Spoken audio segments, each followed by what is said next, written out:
नमस्कार।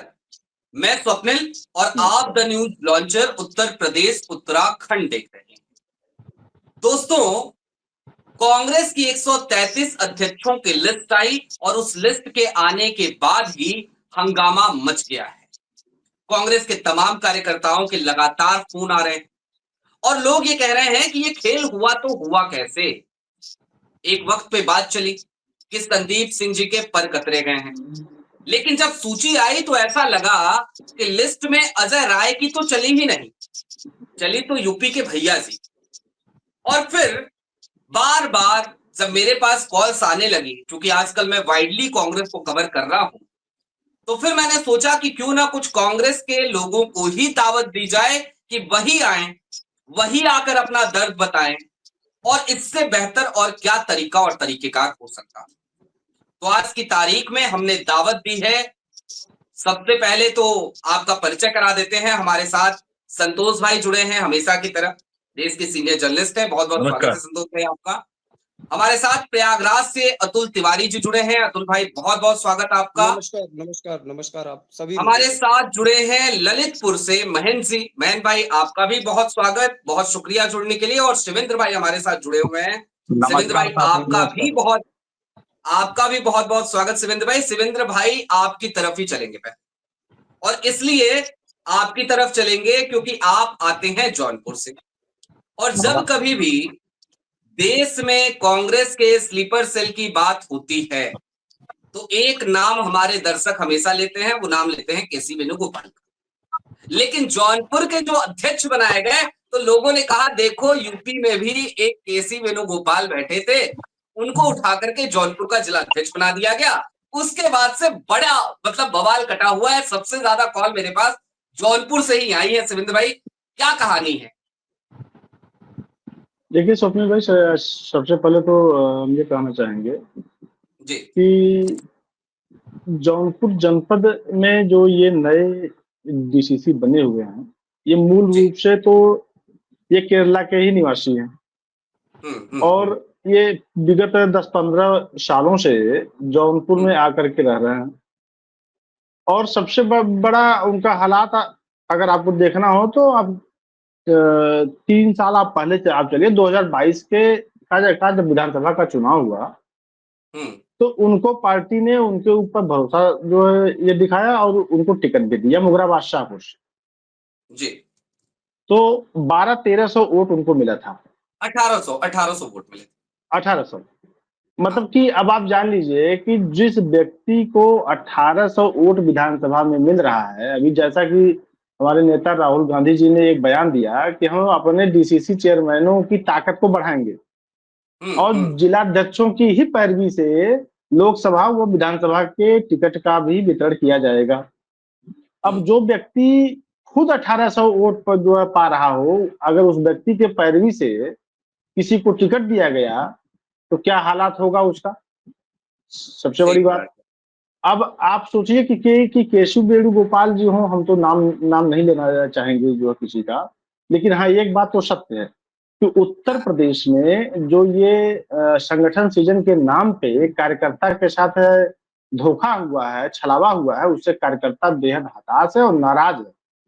उत्तर प्रदेश के सभी जनपदों में और खास करके हमारे जौनपुर में पार्टी के हाईकमान को या फिर जो भी प्रभारी हैं, सबको इससे भारी नाराजगी का भारी विरोध देखने को मिलेगा आने वाले समय में।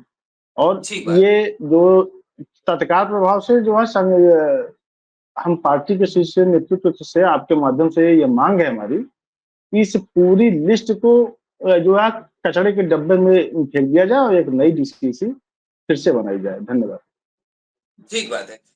अतुल भाई, आप आते हैं प्रयागराज से, और अतुल भाई प्रयागराज में तो एक ऐसे यमुना पार के अध्यक्ष बना दिए गए जो कभी कांग्रेस के सदस्य ही नहीं थे। नाम का ऐलान हुआ तो लोग कहने लगे कि भैया कब कब बने ये, कब आए ये कांग्रेस में, कब इन्होंने कांग्रेस ज्वाइन करी। तो मतलब क्या हुआ है अतुल भाई? केवल सांसद जी के साथ रहिए तो आप जिला अध्यक्ष बन जाते हैं, भले आप कांग्रेस के सदस्य रहे हो या ना रहे हो।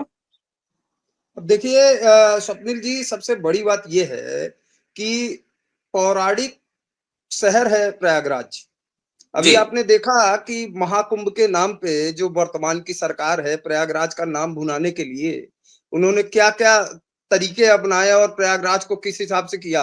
और प्रयागराज में तो पूरी तरीके से प्रयागराज वालों की हाउस अरेस्ट वाली स्थिति थी। ये एक अलग मुद्दा हो गया। अब रही बात जो कांग्रेस पार्टी की जो नए यमुना पार के जो अध्यक्ष हुए हैं, उनका ना तो पूर्व में कोई कांग्रेस में इंटरेस्ट है और डीसीसी चेयरमैन बनने के बावजूद वो कांग्रेस की सदस्यता उन्होंने ली है, ये भी एक अपने आप में बड़ा प्रश्न चिन्ह है।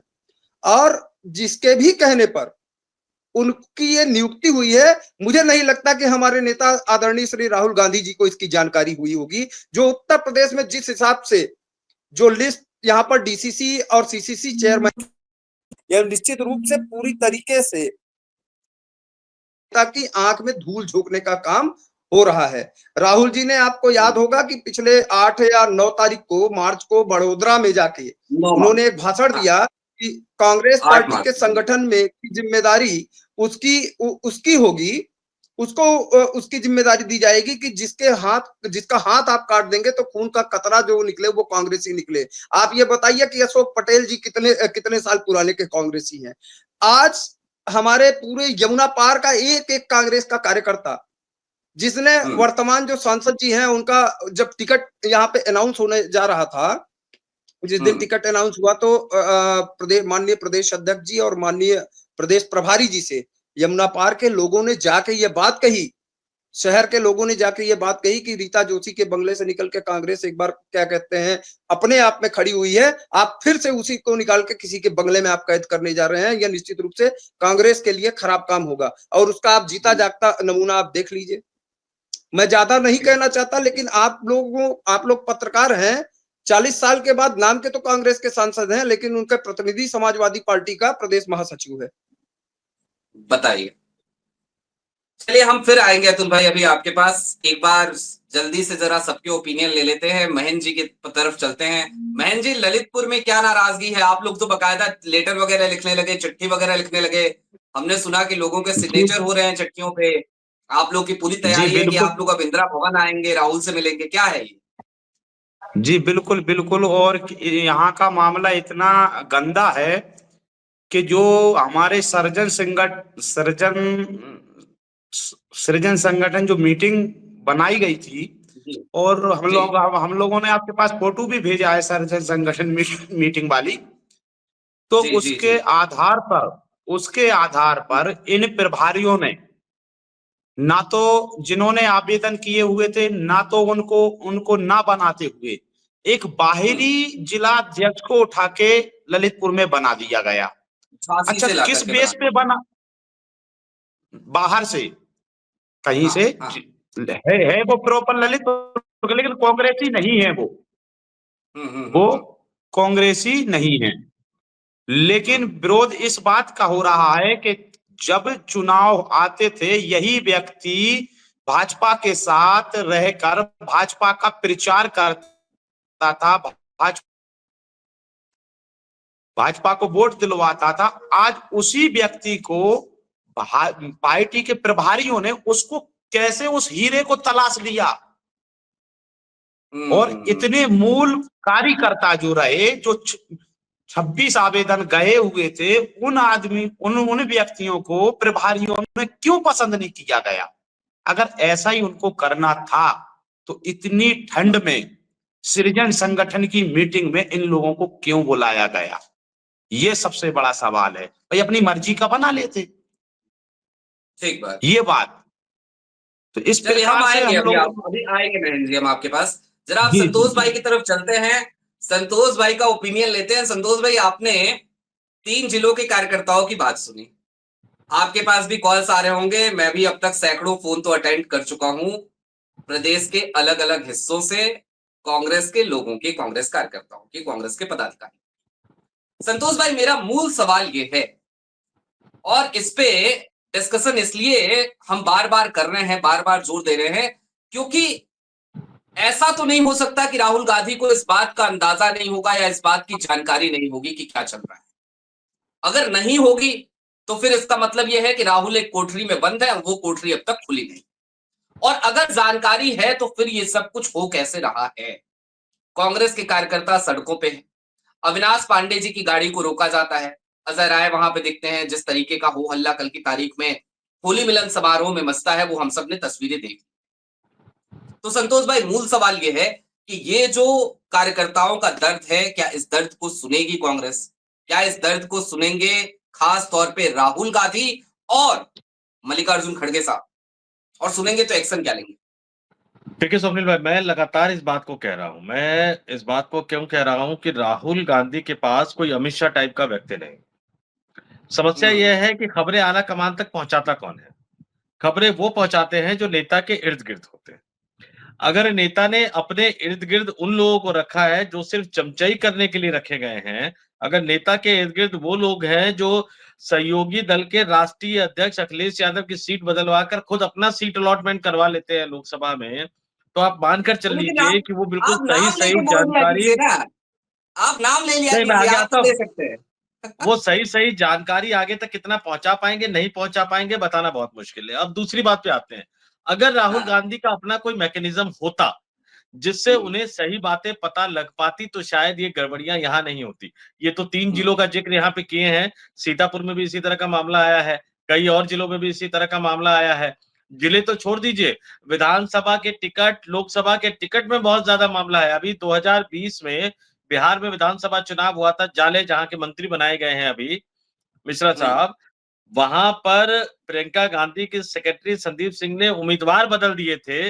उम्मीदवार बदल के जो ऋषि मिश्रा उम्मीदवार आने वाले थे, उनकी जगह पर अलीगढ़ मुस्लिम विश्वविद्यालय के छात्र संघ के जो पूर्व अध्यक्ष थे, उनको उम्मीदवार बना दिया था। और पूरा वो चुनाव हिंदू मुस्लिम ध्रुवीकरण पर चला गया था, क्योंकि वो एमयू के जो अध्यक्ष थे भाई साहब, उन्होंने जिन्ना की तस्वीर लगाई थी अपने ऑफिस में, तो पूरा इलेक्शन, मिथिलांचल का पूरा इलेक्शन पलट गया था। और जहां कांग्रेस और आरजेडी मजबूत हुआ करती थी, वहां भी कांग्रेस आरजेडी हार गई। और फासला पिछली बार का पता है, 125 आया था, 110 आया था, 15 सीटों का अंतर था, बहुमत के लिए 122 चाहिए। तो ये खेला हम्म। जो जिला अध्यक्ष में हुआ, शहर अध्यक्ष में हुआ, विधानसभा में भी हो रहा है, लोकसभा में भी हो रहा है। और ये अपने आप में बहुत ही ज्यादा कटु सत्य है कि राहुल गांधी तक ये बात पहुंच नहीं पा रही है। और एक दो किस्से अगर पहुंच भी जाते हैं तो परिवार का मसला होता है, उसमें वो कितनी कार्रवाई कर पाएंगे ये कहना बहुत मुश्किल है। और यही एक बीमारी सवाल। उत्तर प्रदेश की है। हाँ, एक सवाल है, लेकिन आपने कहा परिवार का मसला है, पहुंच जाता है, एक्शन नहीं ले पाते। आपने ये भी कहा कि राहुल गांधी तक पहुंच नहीं पाता है, एक तो सारे मसले नहीं पहुंच पाते। भाई, राहुल गांधी को फोन तो दे। अब ये अगर फोन मेरे हाथ में है और मैक्सिमम टाइम तक है, तो नोटिफिकेशंस भी आती हैं। मेरे फोन में ट्विटर भी है, मेरे फोन में फेसबुक भी है। तो मैं तो चलते फिरते भी अगर देख लेता हूं, तो मेरे पास तमाम खबरें, तमाम जानकारियां आ जाती है, लोगों की प्रतिक्रियाएं आ जाती है, लोगों के व्हाट्सएप आ जाते हैं। एक सज्जन है सुकुमार मंडल, कल की तारीख में उन्होंने एक कमेंट किया और उन्होंने कहा कि मैं राहुल जी तक ये बात पहुंचाऊंगा। तो ऐसे भी लोग हैं जो राहुल गांधी तक डायरेक्टली बात पहुंचाते हैं।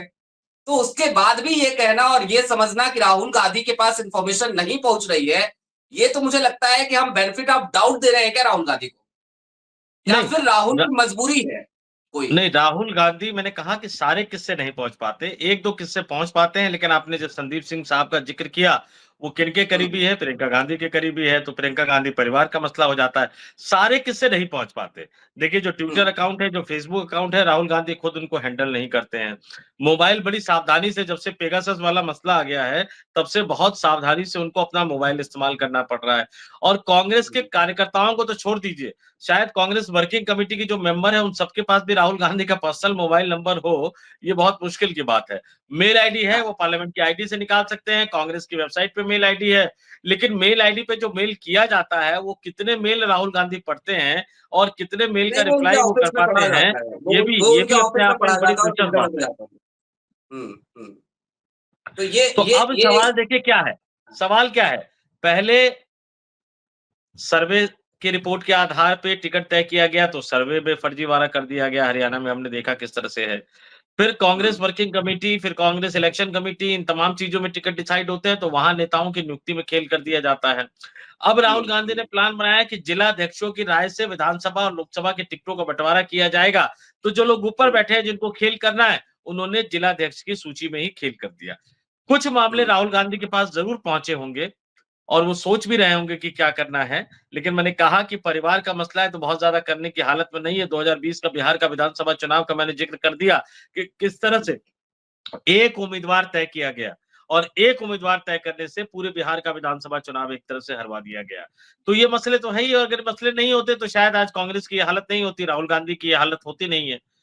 99 सीट पर जाके अटक गए हैं, जीते जीते चुनाव रह जाते हैं। आप कोई भी चुनाव उठा के देख लीजिए, 2017 का गुजरात का विधानसभा चुनाव जीते जीते रह गए, 99 पे लाके उन्होंने भारतीय जनता पार्टी को पटक दिया था। अभी हरियाणा में विधानसभा चुनाव हुआ, तमाम लोग ये मान के चल रहे थे कि हरियाणा में कांग्रेस पार्टी जीतने जा रही है। बीजेपी ने डर के मारे अपने मनोहर लाल खट्टर को मुख्यमंत्री को हटाकर नायब सिंह सैनी को मुख्यमंत्री बना दिया था। क्यों? क्योंकि नरेंद्र मोदी अपने मित्र का ट्रैक रिकॉर्ड, यानी जीतने वाला जो ट्रैक रिकॉर्ड है उसको खराब नहीं करना चाहते थे, क्योंकि राष्ट्रीय अध्यक्ष बनाना है उनको। तो हरियाणा में कांग्रेस जीतती नजर आ रही थी, जीते जीते चुनाव हार गई। महाराष्ट्र में देखिए किस तरह का मूवमेंट बना, किस तरह के लोकसभा चुनाव में नतीजा है, उसके बाद लगा कि नहीं अब जो है वहां पर विपक्षी गठबंधन चुनाव जीत सकता है, वो हार गई। और इसी तरह से कांग्रेस पार्टी में होता है, वो जान फूंकने की कोशिश करते हैं, गद्दारों को बाहर निकालने की बात करते हैं, स्लीपर सेल पर एक्शन लेने की बात करते हैं, और अचानक सब कुछ ठंडे बस्ते में चला जाता है। ये ठीक राहुल बात गांधी है, का वर्किंग स्टाइल है। ठीक बात है, हम आएंगे इस पे। शिवेंद्र, मैं आपकी तरफ आता हूं। शिवेंद्र, राहुल की कर्तव्य परायणता पे सवाल उठाना थोड़ा मुश्किल लगता है मुझे, नहीं उठाता हूं मैं अमूमन।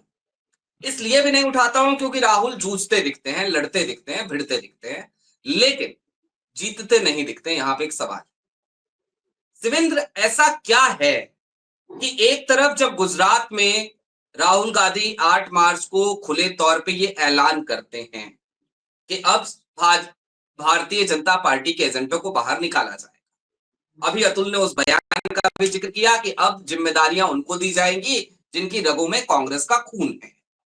साथ ही साथ राहुल गांधी ने यह भी कहा कि बारात के घोड़े और रेस के घोड़े अलग अलग होते हैं। अब जिन प्रमोद के सिंह को आपके यहां से जिला अध्यक्ष बनाया गया, इसलिए मैंने इस बयान का जिक्र किया, पढ़े लिखे आदमी हैं जितना मैंने देखा, विद्वान आदमी हैं, बारात के घोड़े हैं, भाई भेजना है तो राज्यसभा भेज दीजिए। आप उन्हें रेस में उतार रहे हैं, ये राहुल की कोई मजबूरी है या फिर राहुल के खिलाफ आपको लगता है कि पार्टी के भीतर ही कुछ लोग हैं जो साजिश कर रहे हैं, चाहते ही नहीं कि राहुल गांधी आगे बढ़ सके, राहुल गांधी वो कर सके जो वो करना चाह रहे हैं? आपको क्या लगता है शिवेंद्र, बीइंग कांग्रेसी, बताइएगा जो आपके दिल में। देखिए स्वप्निल भाई, जहां तक मैं समझ पाता हूँ कि प्रमोद के सिंह और बात जो राहुल गांधी की बात आपने जो किया, राहुल गांधी एक सच्चे इंसान है, नेक इंसान है, और पार्टी में कुछ इस तरह के नेता हैं जिनको हम भी जान रहे हैं, आप भी जान रहे हैं, और पार्टी का एक एक कार्यकर्ता जान रहा है कि कौन स्लीपर सेल है। ये बात सही है कि राहुल गांधी जी तक सारी बातें नहीं पहुंच पाती हैं, और हम लोग वही कारण है कि जो आज इस तरह की समस्या उत्तर प्रदेश में उत्पन्न हो गई। और अगर ये बातें आपके माध्यम से अगर कार्यकर्ता राहुल गांधी जी तक पहुंचाने में सफल हो गए, तो मुझे यह पूर्ण विश्वास है कि राहुल गांधी जी इस संगठन सृजन पर, इस नए कमेटी पर, जिसमें जनपद से ये जनपद तक होते हुए पीसीसी तक पूरे के पूरे स्लीपर सेल को ही भर दिया गया, इस कमेटी पर जरूर बहुत कड़ी कार्रवाई होगी अगर राहुल गांधी जी तक ये बातें जो है निष्पक्ष रूप से पहुंच गई तो। और रही बात प्रमोद सिंह जी की, तो प्रमोद सिंह जी, जैसा कि आपने कहा कि बारात के घोड़े हैं, रेस की आवश्यकता नहीं है। मैं तो यह दावे के जो है साथ कह सकता हूं कि प्रमोद ये सिंह जी कुछ दिन तक इसके पहले के जो जिलाध्यक्ष थे हमारे भाई फैसल हसन तबरेज जी, जिन्होंने शानदार रूप से जो है जौनपुर जनपद को चलाया, उनके कमेटी में महासचिव के पद पे भी थे। मैं यह बात दावे के साथ कह सकता हूं कि पूरे कमेटी को प्रमोद सिंह जी नहीं जानते।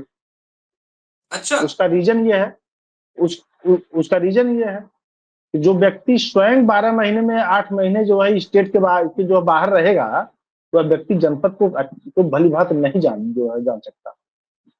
और रही बात है जिला अध्यक्ष की रेस में, तो हमारे जनपद के तमाम नामचीन परिवार थे जो 3-3, 4-4 पीढ़ियों से जो है वह परिवार कांग्रेसी रहा है।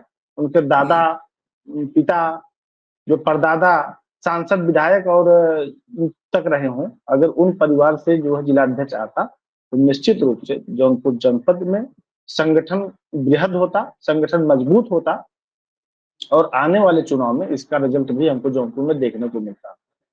लेकिन समस्या यही है कि स्लीपर सेल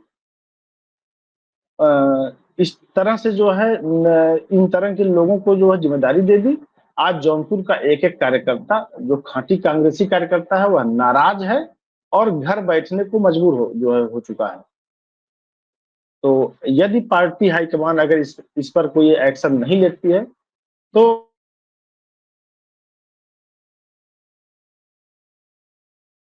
ठीक बात है। शिवेंद्र की आवाज हम तक अब नहीं पहुंच पा रही है, हम अतुल की तरफ चलते हैं। अतुल जी,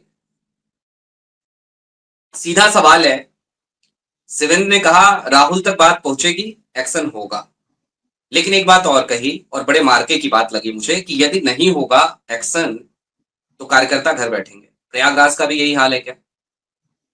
देखिए, प्रयागराज में तो जबरदस्त आक्रोश है। प्रयागराज वाले तो अपने आप को पहले से ही ठगा महसूस करके चल रहे हैं। जब 40 वर्षों के बाद प्रयागराज में कांग्रेस का तिरंगा लहराने का काम प्रयागराज के कांग्रेसियों ने किया।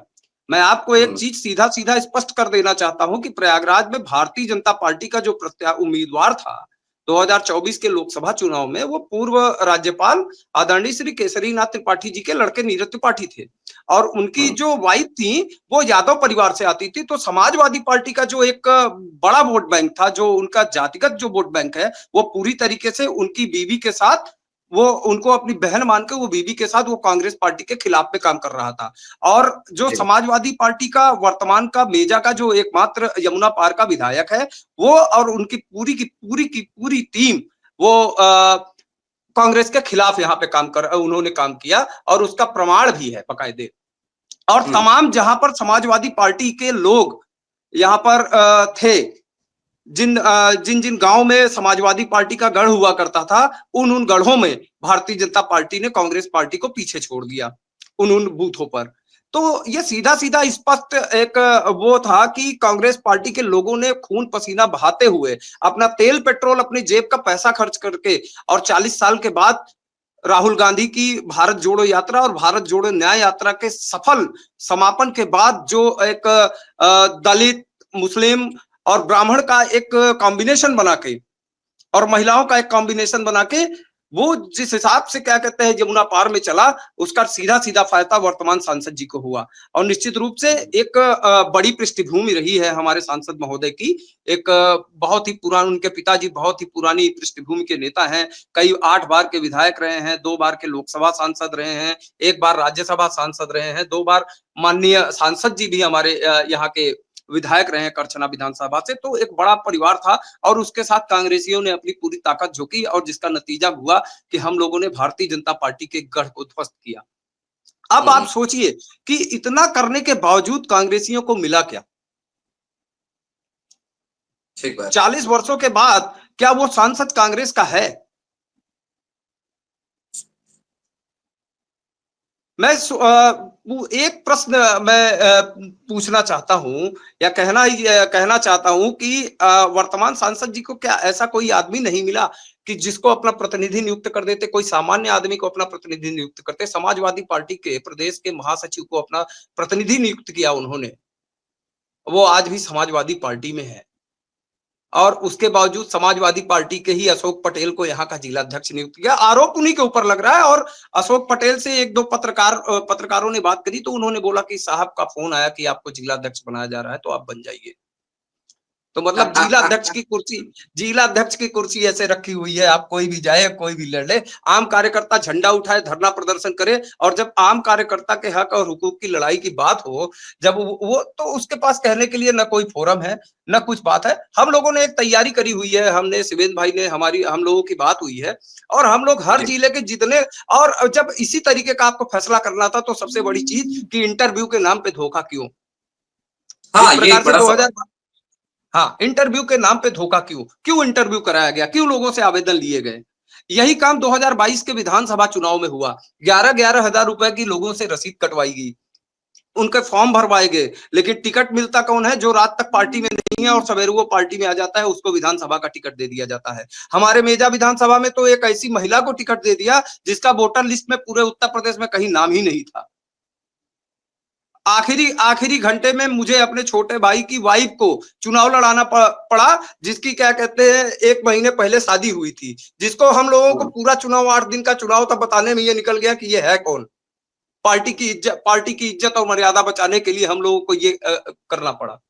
इस तरीके का काम पूरे उत्तर प्रदेश में चल रहा है। लूट खसोट, बेईमानी, शैतानी। आपको पता नहीं है इसके पहले जो कार्यकाल बीता है जिलाध्यक्षों का, उसमें तमाम जिलाध्यक्ष जो 4 साल 5 साल रह गए हैं, उन्होंने अपना खून पसीना देते हुए इस मुश्किल वक्त में पार्टी को सींचने का काम किया है। और सबसे बड़ी बात यह है कि आपको पता नहीं होगा कि उत्तर प्रदेश कांग्रेस कमेटी में फर्नीचर और सोशल मीडिया के इंस्ट्रूमेंट के नाम पर जो घोटाला हुआ है, वो कोई भी फर्नीचर उत्तर प्रदेश का किसी भी जिले के दफ्तर में मुझे तो नहीं लगता कि कोई भी फर्नीचर पहुंचा होगा, और वो शख्स आज भी उत्तर प्रदेश कांग्रेस कमेटी में मौजूद है। तो इस तरीके का कृत्य और क्रिया हो रही है। तो प्रयागराज में तो भीषण आक्रोश है। आप सोशल मीडिया हैंडल देख रहे हैं, अभी एक यहाँ पे वरिष्ठ उपाध्यक्ष है हमारे यमुना पार कांग्रेस के, तो उन्होंने लिखा कि यमुना पार के नए अध्यक्ष के यहाँ सफाइयों का लगा तांता। तो इस तरीके की खबरें चल रही हैं यहाँ पर। और निश्चित रूप से हम लोगों का एक ये है कि उत्तर प्रदेश, खास करके उत्तर प्रदेश तो बहुत बड़ा है, लेकिन हम लोग पूरे पूर्वांचल के लोगों को, जितने आवेदक लोग थे और जितने पुराने कांग्रेसी हैं, सबके साथ मिलके और एक प्रतिनिधि मंडल बना के हम लोग राहुल गांधी से मिलने के लिए समय मांगेंगे। और इस जो ये लिस्ट आई है, ये पूरी तरीके से समाजवादी पार्टी के साथ 2022 के गठबंधन को कांग्रेस पार्टी के उसके हाथ में गिरवी रखने वाली लिस्ट है। इसलिए कि कांग्रेस पार्टी का जो हिसाब है, बार्गेनिंग पावर कम से कम हो, और समाजवादी पार्टी जो हारती हुई सीटें उसको लग रही है कि मैं नहीं जीत पाऊंगा, वो कांग्रेस को दे। इसी हिसाब से समाजवादी पार्टी के इशारे, पहले भारतीय जनता पार्टी के इशारे पे काम हुए करते थे, अब समाजवादी पार्टी के इशारे पे यहाँ पे काम हो रहे हैं। ठीक है जी। महन जी, चलते चलते एक आखिरी सवाल आपसे ही ले लेते हैं। महन जी, ये बताइएगा, आप लोग तो कोई चिट्ठी वगैरह लिख रहे हैं, आपकी क्या तैयारियां हैं, क्या करने जा रहे हैं आप लोग? मेरे पास एक चिट्ठी आई ललितपुर से, उस पे कुछ लोगों के दस्तखत देखे मैंने। जी जी, नहीं, उसी प्रकार से सर हम लोग ये तैयारी कर रहे हैं कि जबकि आप लोगों ने, उन प्रभारियों ने, और खासतौर से मैं एक बहुत अच्छी बात बताना चाहता हूं, हमारे ललितपुर जिला और झांसी मंडल यानी 5 विधानसभाएं आती हैं, और उन 5 विधानसभाओं में चलाने वाले जो लोग होते हैं वो होते हैं झांसी के।